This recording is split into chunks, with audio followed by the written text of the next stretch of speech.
Welcome to new lesson. आज के lesson में मैं आपसे एक बहुत ही ज़्यादा ज़रूरी चीज़ के बारे में बात करने वाला हूँ। अगेन इसके बारे में मैंने पहले भी आपसे बात की है, but this thing is so important कि इसकी समझ आपको बहुत ही ज़्यादा ज़रूरी है अगर आप किसी भी टाइप का मार्केटिंग कैंपेन रन कर रहे हो या आप किसी भी कंपनी को ग्रो करना चाहते हो। इस साल हम जो हमारा फाइनेंशियल ईयर खत्म होने वाला है इस साल, राइट, मार्च में जो खत्म होगा, सो हमारा कुछ 2 करोड़ का रेवेन्यू होगा, राइट। सो जब भी आप किसी भी कंपनी को ग्रो करना चाहते हो तो आपको 2-3 चीजें समझनी बहुत ज्यादा जरूरी है। 2-3 चीजें हैं जो कि ये डिसाइड करती हैं कि क्या आप कंपनी को ग्रो कर पाओगे या नहीं कर पाओगे, राइट। सो देखो, एक चीज है ग्रोथ वर्सेस प्रॉफिटेबिलिटी, ठीक है जी। अब इसका मतलब क्या है कि सपोज करो कि आप क्या चाहते हो कि आपकी कंपनी हर साल 40% रिवेन्यू ग्रोथ करे, आपकी कंपनी हर महीने 10% रिवेन्यू ग्रोथ करे, what ever you goal may be, है ना। तो जब आप ग्रोथ के लिए पुश करते हो, जब आपको ज्यादा से ज्यादा ग्रोथ चाहिए, then you have to spend a lot of money on marketing, ठीक है।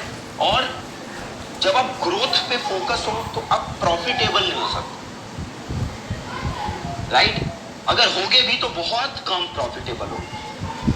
आपने स्टार्टअप्स देखे होंगे, जितने भी आप देखते हो कि भाई इतनी ग्रोथ हो रही है but they are in loss. Why they are in loss? Because वो फोकस है उनका ग्रोथ पे, और जब वो ग्रोथ पे फोकस करेंगे then they have to spend a lot money in marketing, sales, और जब ये करेंगे वो, देन अगेन प्रॉफिटेबिलिटी डाउन होगी, राइट।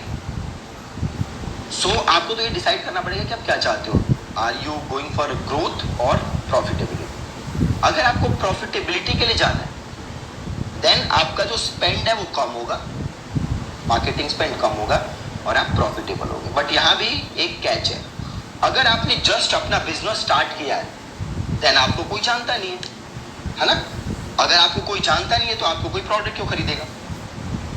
तो लोग आपको जानेंगे कैसे? जब आप मार्केटिंग पे स्पेंड करोगे, और इनिशियली जब आप ज्यादा मार्केटिंग पे स्पेंड करोगे ताकि लोग आपको ज्यादा जाने, तो अगेन आपकी प्रॉफिटेबिलिटी अच्छी नहीं होगी, है ना। प्रॉफिटेबल आप कब होगे? प्रॉफिटेबल होगे आप जाके लेटर स्टेज पे, जब आपका एक ब्रांड एस्टेब्लिश हो जाएगा, जब लोग आप पे ट्रस्ट करते हैं और जब लोग आपके प्रोडक्ट और आपकी सर्विसेज को गूगल करके या वर्ड ऑफ माउथ आपका इतना है कि वो आपके प्रोडक्ट के सर्विसेज खरीदते हैं, राइट। तो एक तो ये कॉन्सेप्ट आपको जरूर पता होना चाहिए। दूसरी चीज,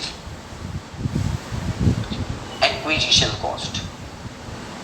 अब एक सिंपल एग्जांपल से समझना कि क्यों कंपनीज ग्रो नहीं कर पाती, क्यों ब्रांड नहीं बना पाती। होता क्या है कि जब आप इनिशियली कस्टमर्स अक्वायर करते हो, तो सपोज करो कि आप एक टी शर्ट बेच रहे हो, आपकी टी शर्ट है 300 की, है ना, और सेल है 300 की, मतलब सेलिंग प्राइस है 300 रुपए, और इसको बेचने का खर्चा आ रहा है, मतलब कॉस्ट ऑफ एक्विजिशन जो है, इनिशियल कॉस्ट ऑफ एक्विजिशन वो आ रहा है आपका 400, राइट। अब देखा जाए तो आप हर सेल पे नुकसान क्यों?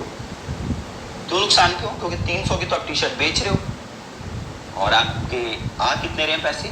400।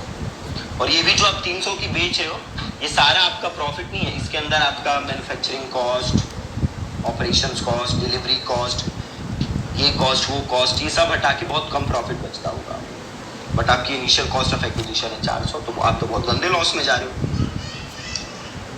बट ये आपकी इनिशियल कॉस्ट ऑफ एक्विजिशन है भाई, इनिशियल कॉस्ट ऑफ एक्विजिशन। आप बाद में ये जो बंदे टी शर्ट खरीद रहे हैं इनको रीसेल भी तो करोगे, प्लस जो आपकी ऑडियंस बिल्ड हो रही है, जब आप टी शर्ट बेचने के लिए एड चला रहे हो, 400 में टी शर्ट एक बिक रही है, तो आपकी ऑडियंस भी तो बिल्ड हो रही है ना, इस ऑडियंस को भी आप रीमार्केटिंग करोगे, राइट। अब इनको जब रीमार्केटिंग करोगे तो सेल सस्ती आएगी, इनिशियल जो आपका कॉस्ट ऑफ एक्विजिशन है वो कम होगा, है ना। तो इनिशियल जो कॉस्ट ऑफ एक्विजिशन है, यूजर को लाने का जो कॉस्ट ऑफ एक्विजिशन है, वो हमेशा प्रॉफिटेबल नहीं होता। वो ऐसा नहीं हो सकता कि 400 रुपए की टी शर्ट बेचनी है और 200 रुपए में आ रहा है, ये हमेशा नहीं हो सकता। इससे बिजनेस स्केल नहीं हो सकते। डेली की 10 टी शर्ट बेचनी है तो ये काम कर सकता है, डेली की 15 टी शर्ट बेचनी है तो ये काम कर सकता है, but you can not scale. जब स्केल करना है तो इनिशियल कॉस्ट ऑफ एक्विजिशन में ज्यादा पैसे फूकने पड़ेंगे। बट आपको कोशिश क्या करनी है कि आपके साथ ज्यादा से ज्यादा क्या सिचुएशन रहे, आप ब्रेक इवन पे बेचो, है ना। इनिशियल कॉस्ट ऑफ एक्विजिशन कोशिश करो कि अगर जितना रिवेन्यू है उतने की ही टी शर्ट जाए, right. Initial cost of acquisition break even पे अगर आप रहो, लॉस पे ना रहो तो बेस्ट है वो। अगर आप थोड़े से लॉस पे भी हो तो डज नॉट मैटर। अब लोगों के बिजनेसेस फेल क्यों होते हैं? वो डेली एक कोशिश में रहते हैं कि ठीक है डेली 1000 लगाता हूँ और 5000 रुपए कमा लेता हूँ। ऐसे काम नहीं होता, है ना। इनिशियल कॉस्ट ऑफ एक्विजिशन में हमेशा लॉस होता है, बट आप इन्हें रीसेल करोगे, अपसेल करोगे, फ्यूचर में वहां से प्रॉफिट होगा, प्लस आपकी ऑडियंस बिल्ड हो रही, उसे रीमार्केटिंग करोगे, वहां से प्रॉफिट होगा, राइट। ये दो कॉन्सेप्ट आपको समझने बहुत जरूरी है, चाहे आप अपने बिजनेस के लिए कर रहे हो काम या किसी क्लाइंट के लिए। ठीक है जी, thank you so much for watching this lesson.